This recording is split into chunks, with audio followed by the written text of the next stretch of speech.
برادران ملت، السلام علیکم ورحمۃ اللہ وبرکاتہ۔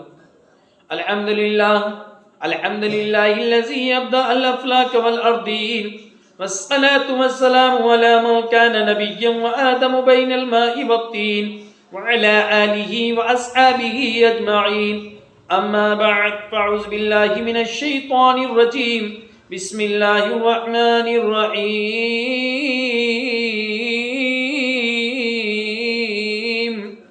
محمد رسول اللہ والذین معه اشداء علی الکفار رحماء بینہم، صدق اللہ العظیم وصدق رسولہ النبی الامین الکریم، ونحن على ذلك لمن الشاہدین والشاکرین والحمد للہ رب العالمین۔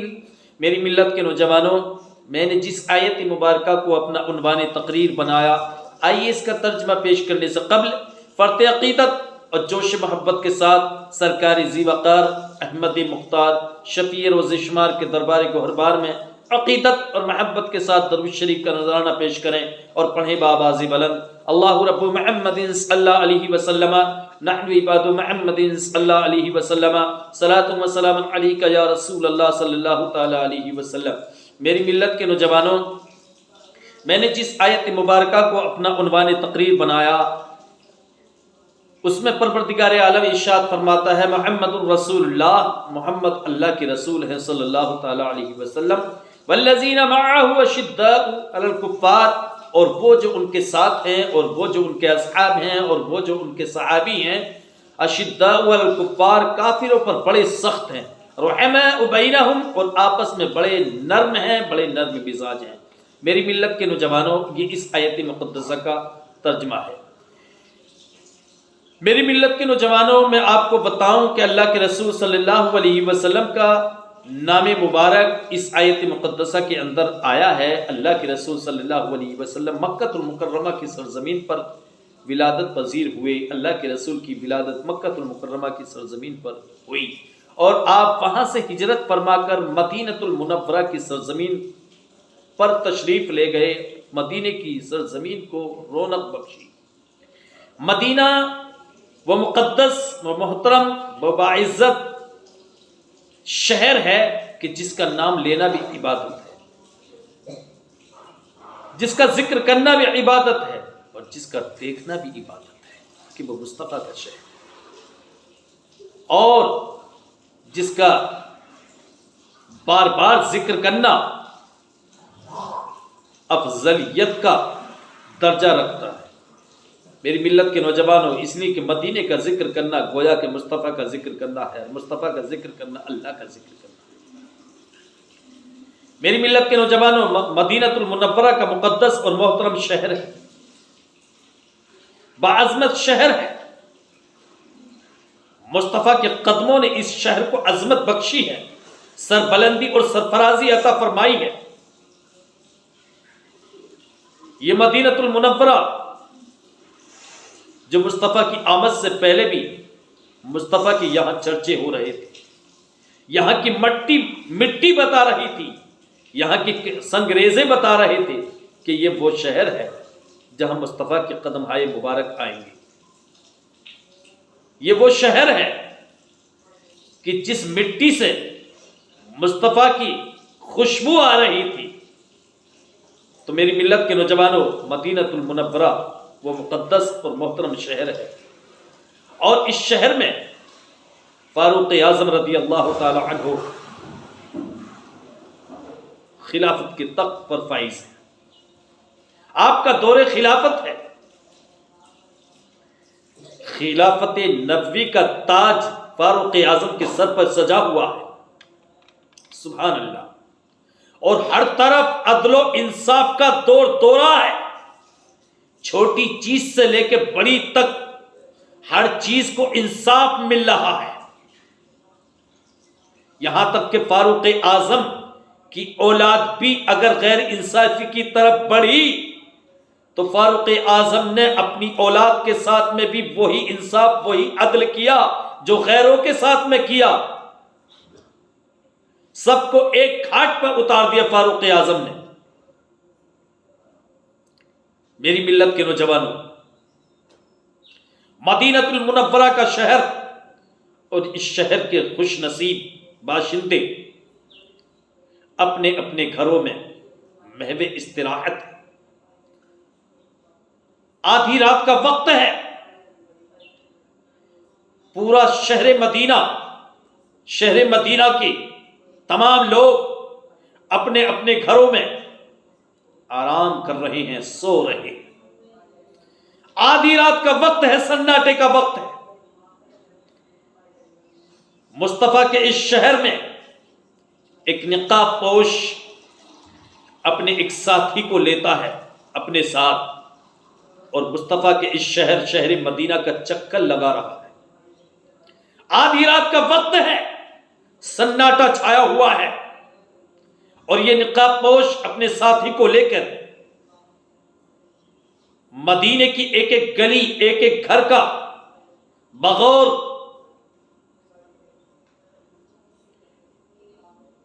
نظارہ کر رہا ہے، دیکھ رہا ہے۔ اچانک نقاب پوش کے کانوں میں، اچانک نقاب پوش نے دیکھا، اور نقاب پوش کے کانوں میں ایک آواز آئی ایک گھر کی طرف سے، اور نقاب پوش نے اس گھر کی طرف جب دیکھا تو اس سے ہلکی سی روشنی نظر آئی، دھندلی سی روشنی نظر آئی۔ نقاب پوش نے اپنے ساتھی سے کہا کہ دیکھو، اس گھر سے کچھ روشنی آشکار ہے، کچھ روشنی نظر آ رہی ہے۔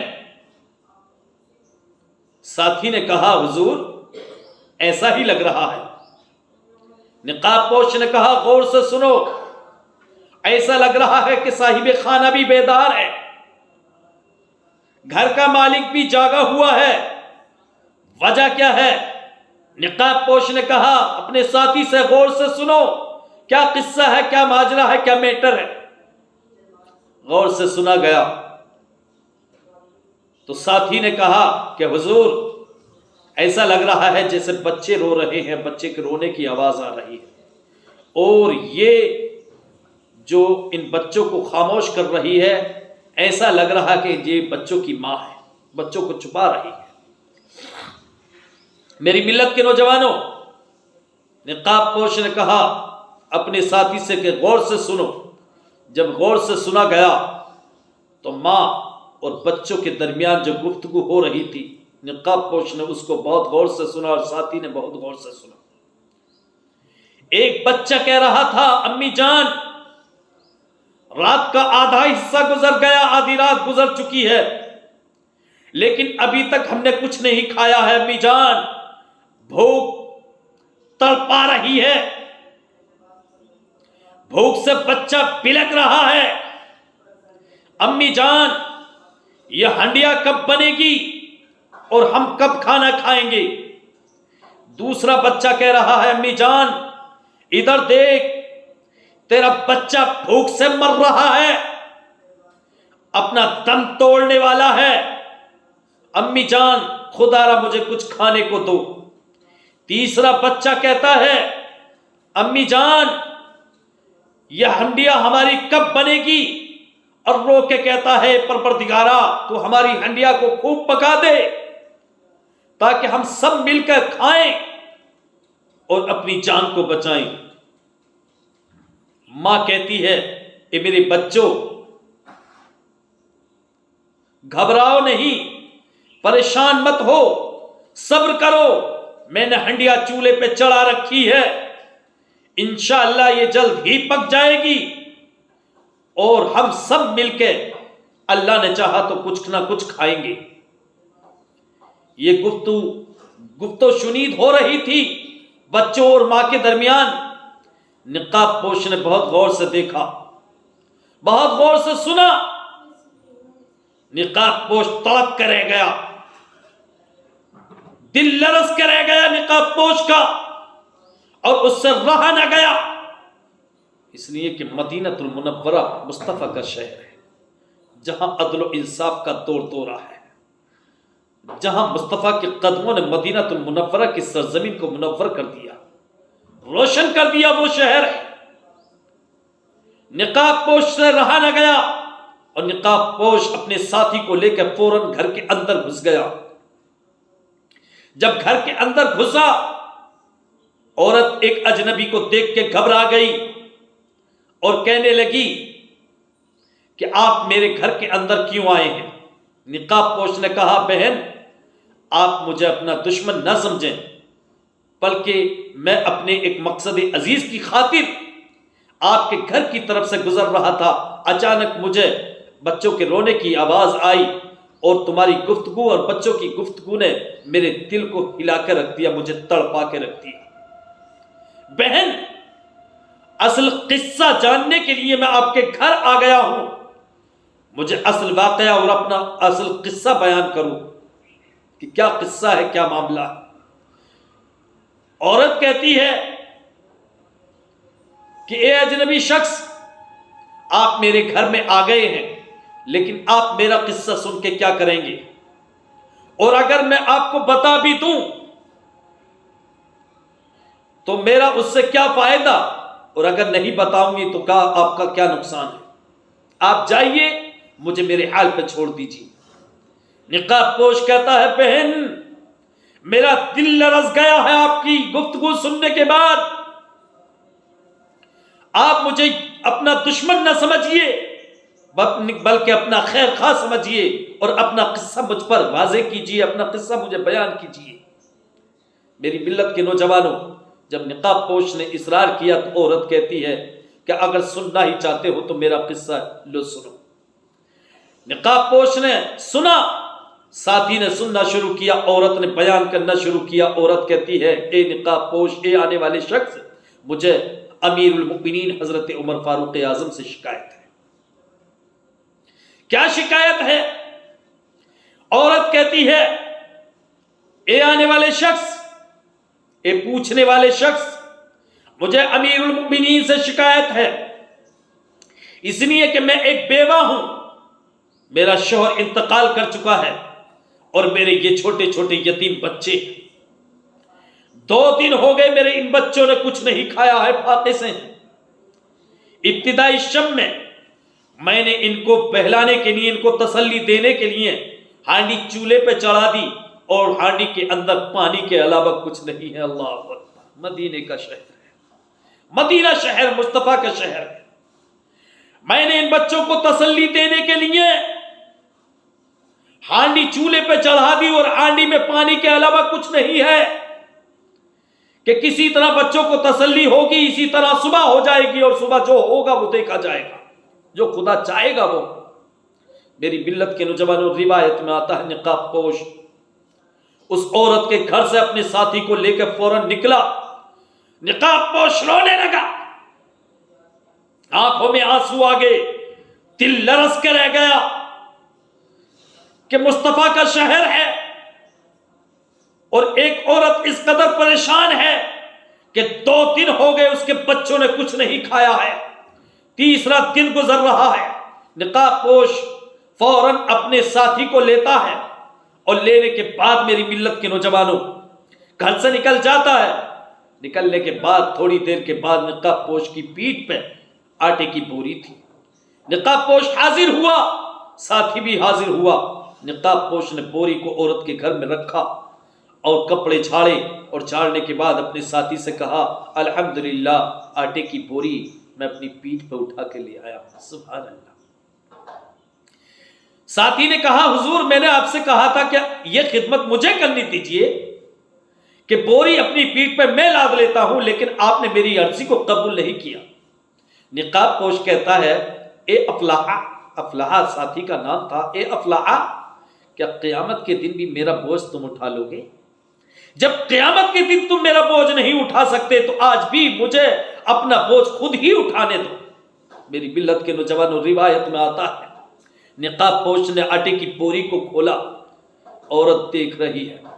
عورت نے جب یہ منظر دیکھا تو عورت کہنے لگی، دونوں کی گفتگو سنی، نقاب پوش کی اور ساتھی کی، تو عورت کہنے لگی، بھائی میں نے آپ کو بلا وجہ تکلیف میں ڈالا ہے، میں تو آپ سے بڑی شرمندہ ہوں کہ میں نے اپنا قصہ آپ کو سنا کے آپ کو بلا وجہ کفت میں ڈال دیا ہے، تکلیف میں ڈال دیا ہے۔ نقاب پوش کہتا ہے، بہن ایسا نہیں، آپ مجھے اپنا فرض نبھانے دیجئے۔ آٹے کی بوری کھولی، روایت میں آتا ہے نقاب پوش نے، اور اس سے آٹا نکالا، نکالنے کے بعد آٹے میں پانی ڈالا اور خود ہی آٹا گوندا، خود ہی آٹا گوندا، اور گوندنے کے بعد روایت میں آتا ہے خود ہی چولہا سلگایا، آگ سلگائی، اور آگ سلگانے کے بعد روٹیاں بنانا شروع کر دی نقاب پوش نے۔ ساتھی کا بیان ہے کہ میں نے دیکھا نقاب پوش کی داڑھی سے جب آگ سلگا رہے تھے دھواں نکل رہا تھا، اللہ اکبر، دھواں نکل رہا تھا۔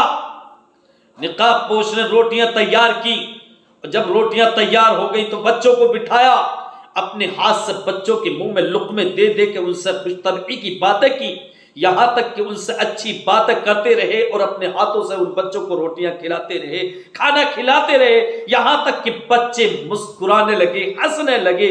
تو حضرت نقاب پوش کہتے ہیں، نقاب پوش نے کہا کہ اے بچوں، میں آپ کو ان آنکھوں سے، جن آنکھوں سے میں نے تم کو روتے ہوئے دیکھا تھا، انہی آنکھوں سے میں تم کو ہنستے ہوئے دیکھنا چاہتا ہوں۔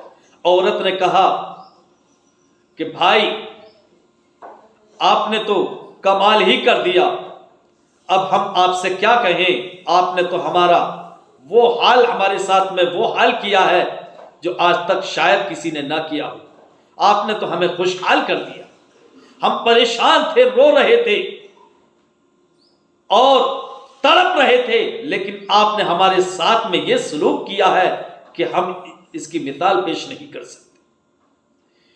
اور وہ عورت خوش ہو گئی اور دعا کرنے لگی نقاب پوش کے لیے۔ نقاب پوش نے کہا اے میری بہن، کیا آپ مجھ سے خوش ہیں؟ عورت نے کہا ہاں میں تم سے خوش ہوں۔ نقاب پوش نے کہا اگر آپ مجھ سے خوش ہیں تو اے میری بہن، میری ایک گزارش ہے، میری ایک ریکویسٹ ہے کہ آپ اس خوشی کے صدقے میں میری خاطر تم عمر کے قصور کو معاف کر دو۔ کملی والے آقا سے، کملی والے آقا سے عمر کی شکایت نہ کرنا۔ جو تم شکایت کرنے کے لیے کہہ رہی ہو کہ مصطفیٰ سے میں شکایت کروں گی عمر کی، امیر المؤمنین کی، تم میری خاطر عمر کے قصور کو معاف کر دو، تم کملی والے آقا سے عمر کی شکایت نہ کرو۔ عورت کہتی ہے لیکن اے نقاب پوش، تمہیں عمر کی، امیر المؤمنین کی بڑی پاسداری ہے، آخر ایسا کیوں؟ نقاب پوش کہتے ہیں کہ بہن پہلے تم عمر کو معاف کر دو تو پھر اس کی وجہ بتاؤں گا۔ نقاب پوش نے جب یہ بات کہی تو عورت کہتی ہے میں امیر المؤمنین کو معاف کرتی ہوں، لیکن یہ بھی دعا کرتی ہوں کہ خدا را امیر المؤمنین عمر کو اس مسند سے، مسند خلافت سے ہٹائے اور تمہیں اس پر بٹھا دے۔ نقاب پوش کہتے ہیں بہن یہ دعا بھی تمہاری رائے گاہ نہیں جائے گی، یہ دعا بھی تمہاری رائے گاہ نہیں جائے گی۔ عورت نے کہا وہ کیسے؟ تو میری ملت کے نوجوانوں، نقاب پوش نے اپنے نقاب کو چہرے سے ہٹاتے ہوئے عورت سے کہا کہ ادھر دیکھو۔ عورت نے دیکھا تو عورت حیران و ششدر رہ گئی، عورت تعجب میں رہ گئی، حیران اور پریشان ہو گئی دیکھ کے کہ نقاب پوش کون تھا؟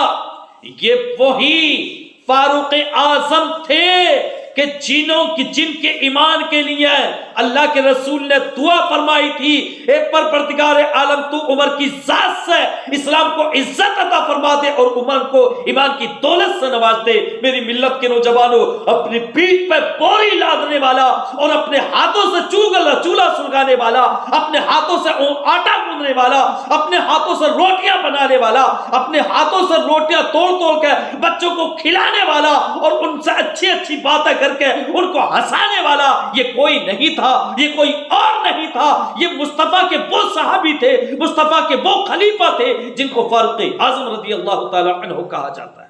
تو میری ملت کے نوجوانوں، فاروق اعظم کی خلافت اللہ کی رحمت ہے، تو جو شخص فاروق اعظم کی خلافت سے راضی نہیں ہے گویا کہ وہ اللہ کی رحمت سے راضی نہیں ہے۔ یہ عبرت کی بات ہے۔ تو رب فرماتا ہے محمد الرسول اللہ محمد اللہ کے رسول ہیں، والذین معہ، اور وہ جو ان کے ساتھی ہیں، وہ جو ان کے اصحاب ہیں، اشداء علی الکفار، کافروں پر بڑے سخت ہیں، رحماء بینہم، اور آپس میں بڑے نرم دل ہیں، بڑے نرم مزاج ہیں۔ اسی پہ میں اپنی تقریر، اپنا بیان ختم کرتا ہوں۔ استغفر اللہ ربی من کل ذنب و اتوب الیہ وما علینا الا البلاغ المبین۔ السلام علیکم۔